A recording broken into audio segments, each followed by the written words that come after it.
अचानक ढाडको छेउमा वा कम्मरमा दुखाइ सुरु भयो, बस्न पनि नसक्ने, उभिन पनि नसक्ने गरी, यो साधारण दुखाइ होइन, यो मृगौलाको पत्थरीको सङ्केत हुन सक्छ। आज म तपाईहरुलाई यसका खतरनाक लक्षणहरूको बारेमा बताउन गइरहेको छु। किडनी स्टोन भनेको मृगौलामा बन्ने साना कडा ढुङ्गा जस्ता पदार्थ हुन्। यो धेरै वर्षसम्म शान्त भएर चुपचाप बस्न सक्छन्, तर जब यो पत्थरी मृगौलाबाट सरेर पिसाब बग्ने नलीतिर आउँछ तब समस्या सुरु हुन्छ। मृगौलाका पत्थरीका मुख्य लक्षणहरू: 1. असह्य दुखाइ। अचानक ढाडको छेउमा अथवा कम्मरमा सहनै नसक्ने गरी दुखाइ सुरु हुन्छ। दुखाइको पीडाले गर्दा न बस्न सक्छ न उभिन सक्छ। दुखाइ एकछिन जोडले दुख्ने र एकछिनमा आराम भए जस्तो हुन्छ।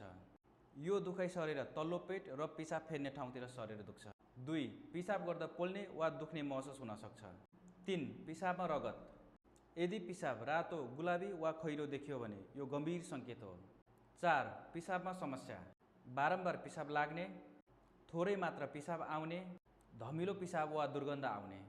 5. दुखाइ धेरै भएपछि वाकवाकी वा बान्ता हुन सक्छ। 6. यदि दुखाइसँगै ज्वरो र जाडो भयो भने यो सङ्क्रमणको सङ्केत हुन सक्छ र यो आपतकालीन अवस्था हो। यी सबै लक्षणहरू देखिएमा तुरुन्त अस्पताल जानुहोस्।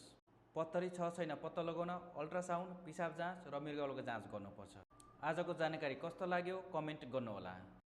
यदि उपयोगी लाग्यो भने यो भिडियोलाई लाइक र सेयर गर्न नबिर्सनुहोस्। धन्यवाद। नमस्ते।